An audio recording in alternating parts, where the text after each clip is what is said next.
मैं शैलजा अपने चैनल पर आपका हार्दिक स्वागत करती हूँ। आशा करती हूँ आप सब स्वस्थ एवं प्रसन्न होंगे।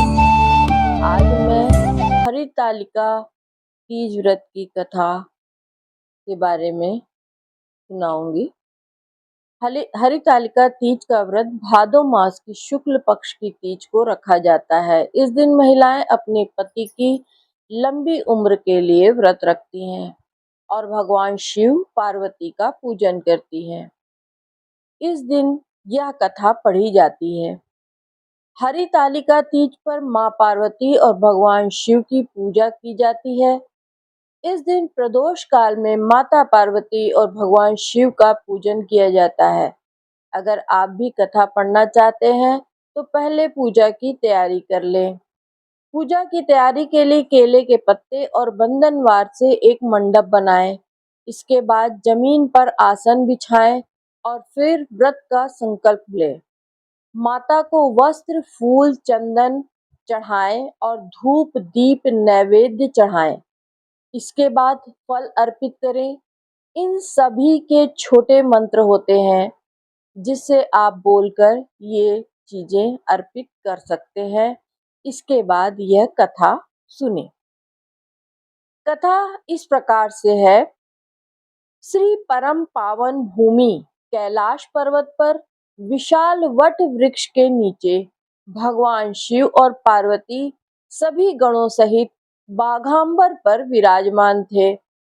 बलवान वीरभद्र, भृंगी, श्रृंगी और नंदी अपने अपने पैरों पर सदाशिव के दरबार की शोभा बढ़ा रहे थे। इस अवसर पर महारानी पार्वती जी ने भगवान शिव से दोनों हाथ जोड़कर प्रश्न किया कि हे परमेश्वर, मेरे सौभाग्य हैं, मैंने आप सरीखे पति को वरण किया। क्या मैं जान सकती हूँ कि वह कौन सा पुण्य अर्जन किया? आप अंतर्यामी हैं, मुझ दासी पर वर्णन करने की कृपा करें। महारानी पार्वती जी की ऐसी प्रार्थना सुनकर भगवान शंकर जी बोले, तुमने अति उत्तम पुण्य का संग्रह किया था जिससे मुझे प्राप्त किया है। यह अति गुप्त व्रत है, लेकिन मैं तुम्हें बताता हूँ। वह व्रत भादो मास के शुक्ल पक्ष की तीज के नाम से प्रसिद्ध है। यह व्रत ऐसा है कि तारों में चंद्रमा, नौ ग्रहों में सूर्य और वर्णों में ब्राह्मण, देवताओं में गंगा, पुराणों में महाभारत, वेदों में साम, इंद्रियों में मन होता है। इतना श्रेष्ठ है। उन्होंने बताया कि जो तीज हस्त नक्षत्र के दिन पड़े वह बहुत पुण्यदायक मानी जाती है। ऐसा सुनकर पार्वती जी ने कहा, मैंने कब और कैसे तीज व्रत किया था, विस्तार से सुनने की इच्छा है। इतना सुनते ही शंकर जी बोले, भाग्यवान उमा, भारतवर्ष के उत्तर में हिमांचल श्रेष्ठ पर्वत है। उसके राजा हिमांचल हैं। वहीं तुम भाग्यवती रानी मैना से पैदा हुई थी। तुमने बाल्यकाल से ही मेरी आराधना करना शुरू कर दिया था। कुछ उम्र बढ़ने पर तुमने सहेली के साथ जाकर हिमालय की गुफाओं में मुझे पाने के लिए तप किया। तुमने गर्मी में बाहर चट्टानों में आसन लगाकर तप किया, बारिश में बाहर पानी में तप किया, सर्दी में पानी में खड़े होकर मेरे ध्यान में लगी रही। तुमने इस दौरान वायु सूंघी, पेड़ों के पत्ते खाए और तुम्हारा शरीर क्षीण हो गया। ऐसी हालत देखकर महाराज हिमाचल को बहुत चिंता हुई। वे तुम्हारे विवाह के लिए चिंता करने लगे। इसी मौके पर नारद देव जी आए। राजा ने उनका स्वागत किया और उनके आने का कारण पूछा। तब नारद जी ने कहा, राजन, मैं भगवान विष्णु की तरफ से आया हूँ। मैं चाहता हूँ कि आपकी सुंदर कन्या को योग्य वर प्राप्त हो। सो बैकुंठ निवासी भगवान विष्णु ने आपकी कन्या का वरण स्वीकार किया है। आपको स्वीकार है? राजा हिमाचल ने कहा, महाराज, मेरा सौभाग्य है कि मेरी कन्या को विष्णु जी ने स्वीकार किया और मैं अवश्य ही उन्हें अपनी कन्या उमा का वाग्यदान करूंगा। यह सुनिश्चित हो जाने पर नारद जी बैकुंठ चले गए और भगवान विष्णु से उनके विवाह का पूर्ण होना सुनाया। यह सुनकर तुम्हें बहुत दुख हुआ और तुम अपनी सखी के पास पहुंचकर विलाप करने लगी, अत्यंत विलाप करने लगी। तुम्हारा विलाप देखकर सखी ने तुम्हारी इच्छा जानकर कहा, देवी, मैं तुम्हें ऐसी गुफा में तपस्या के लिए ले चलूंगी जहां महाराज हिमाचल भी ना पा सके। ऐसा कह उमा सहेली सहित हिमालय की गहन गुफाओं में विलीन हो गई। तब महाराज हिमाचल घबरा गए और पार्वती को ढूंढने के लिए विलाप करने लगे कि मैंने विष्णु जी को जो वचन दिया है वो कैसे पूरा हो सकेगा। ऐसा कहकर बेहोश हो गए। उस समय तुम अपनी सहेली के साथ गहन गुफा में पहुंचे। बिना अन्न और जल के मेरे व्रत को आरंभ करके नदी की बालू का लिंग लाकर विविध फूलों से पूजन करने लगी। उस दिन भाद्र मास की तृतीया शुक्ल हस्त्र नक्षत्र था। तुम्हारी पूजा के कारण मेरा सिंहासन हिल उठा और मैंने जाकर तुम्हें दर्शन दिए। वहां जाकर मैंने तुमसे कहा, हे देवी, मैं तुम्हारे व्रत और पूजन से अति प्रसन्न हूँ। तुम मुझसे अपनी इच्छा मांग सकती हो। इतना सुन तुमने लज्जित भाव से प्रार्थना की। आप अंतर्यामी हैं। मेरे मन के भाव आपसे छिपे नहीं। आपको पति के रूप में पाना चाहती हूँ। इतना सुनकर मैं तुम्हें एवमस्तु इच्छित पूर्ण वरदान देकर अंतर्ध्यान हो गया। उसके बाद तुम बालू की मूर्ति विसर्जित करने नदी पर गई, जहां नदी तट पर तुम्हारे नगरवासी हिमाचल के साथ मिल गए। वे तुमसे मिलकर रोने लगे। तुम इतने भयंकर वन में जहां सिंह सांप निवास करते हैं, जहां मनुष्य के प्राण संकट में हो सकते हैं, ऐसे पिता के घर जाने के निवेदन पर तुमने कहा कि पिता, आपने मेरा विवाह भगवान विष्णु से के साथ स्वीकार किया, इसी कारण मैं वन में रहकर अपने प्राण त्याग दूंगी। तब वे बोले, शोक मत करो, मैं तुम्हारा विवाह विष्णु भगवान के साथ कदापि नहीं करूंगा, उन्हीं सदाशिव के साथ करूंगा। इसके साथ महाराज हिमाचल ने रानी मैना के साथ मेरा और तुम्हारा विवाह कर दिया।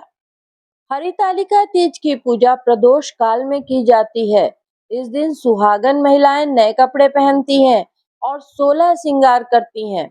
इसके बाद गीली मिट्टी से शिव पार्वती और गणेश की प्रतिमा बनाती हैं। दूध, दही, चीनी, शहद और घी से पंचामृत बनाती हैं और हरितालिका व्रत की कथा सुनती हैं। फिर भगवान की परिक्रमा करती हैं और फिर ककड़ी और हलवे का भोग भी लगाती हैं। हरितालिका तीज का व्रत का नियम है। सबसे पहला नियम तो ये है कि ये व्रत निर्जला रखा जाता है, यानी कि इसमें अन्न और जल कुछ भी नहीं ग्रहण किया जाता। व्रत के दिन पूजा के बाद ही जल ग्रहण करना चाहिए। मान्यता है कि अगर एक बार स्त्री इस व्रत को शुरू कर देती है तो उसे हर साल इस व्रत को रखना होता है। तीज के व्रत में फल जैसे केला, सेब, अंगूर, संतरा, आम आदि भगवान शिव और माता पार्वती को बहुत प्रिय है, चढ़ाया जाता है। मिठाई, खीर, मठरी, गुजिया, पेड़ा, बर्फी आदि मिठाइयाँ भोग के लिए बनाई जाती हैं। दूध को शिवलिंग पर चढ़ाया जाता है। पान को भी भगवान शिव पर अर्पित किया जाता है। ककड़ी का हलवा हरितालिका तीज का विशेष भोग माना जाता है। तालिका तीज व्रत के दौरान पानी नहीं पीना चाहिए। एक बार किसी व्यक्ति द्वारा हरितालिका तीज व्रत का पालन करने के बाद इसे छोड़ा नहीं जा सकता, इसलिए यह व्रत सोच समझ कर करें। यदि सूतक आदि के कारण पूजा ना हो पाए तो भी व्रत करें और दूर बैठकर कथा सुननी चाहिए। इस व्रत को तालिका तीज इसलिए कहा जाता है क्योंकि एक कथा के अनुसार माता पार्वती को उनके पिता उनकी इच्छा के विरुद्ध भगवान विष्णु से शादी करना चाहते थे। तब माता पार्वती की सहेली ने उन्हें अपने साथ घने जंगल में ले गई और इस कहानी में हरत का मतलब अपहरण और तालिका का मतलब सहेली होता है। इस तरह हरितालिका शब्द बना। हरितालिका तीज की पूजा सुबह स्नान करने और अच्छे कपड़े पहनने के बाद की जाती है। सुबह का समय पूजा के लिए सबसे अच्छा माना जाता है, लेकिन अगर किसी कारणवश सुबह पूजा न हो पाए तो प्रदोष काल में भी पूजा की जा सकती है। पूजा के दौरान हरितालिका की कथा सुनाई जाती है। कर्नाटक, आंध्र प्रदेश और तमिलनाडु में इस व्रत को गौरी हब्बा के नाम से जाना जाता है। वहाँ महिलाएं सुखी वैवाहिक जीवन का आशीर्वाद पाने के लिए स्वर्ण गौरी व्रत करती हैं। हरितालिका तीज का व्रत खोलने के लिए आप रोटी सब्जी का सेवन कर सकती हैं। दरअसल लंबे समय से भूखे रहने के बाद कुछ हैवी खाने की इच्छा होती है। ऐसे में बाहर का खाना खाने के बजाय आप घर पर बनी रोटी सब्जी खा सकती हैं। रोटी सब्जी खाने से आपकी पाचन से जुड़ी समस्याएं नहीं होंगी। हरितालिका तीज पर लाल रंग के कपड़े पहनना शुभ होता है। इस रंग के कपड़े पहनकर पूजा करने से वैवाहिक जीवन में मधुरता आती है। सुहाग का सामान हरितालिका तीज के दिन सुहागन महिलाओं को दान करके ही व्रत का पारण करना चाहिए। दान करने के लिए सुहाग की सामग्री मेहंदी, चूड़ी, बिछिया, काजल, बिंदी, कुमकुम, सिंदूर, कंघी, माहौर, श्रीफल, कपूर, घी, तेल, चंदन, अबीर, कलश और देश और दीपक हैं। हरितालिका तीज का व्रत देवी पार्वती ने शिवजी को अपने पति के रूप में पाने के लिए किया था, इसलिए इस व्रत में सुहाग सामग्रियों का भी बहुत महत्व है। सुहाग की सामग्री में बिंदी, सिंदूर, कुमकुम, मेहंदी, बिछिया, काजल, चूड़ी, कंघी, महुआर आदि का प्रयोग होता है। हरितालिका तीज में निर्जला व्रत रखा जाता है। महिलाएं निराहार रहकर सायंकाल में माता पार्वती और भगवान शिव की पूजा अर्चना करती हैं। महिलाएं सुहाग की वस्तुएं देवी को अर्पित करती हैं। हरितालिका पूजन के लिए भगवान शिवजी, माता पार्वती और गणेश की रेत या काली मिट्टी की प्रतिमा बनाई जाती है। पूजा स्थल को फूलों से सजाकर एक चौकी रखी जाती है। इस पूजन में मिट्टी या रेत से शिव परिवार बनाकर पूजा किया जाता है। प्रभु का जलाभिषेक करें।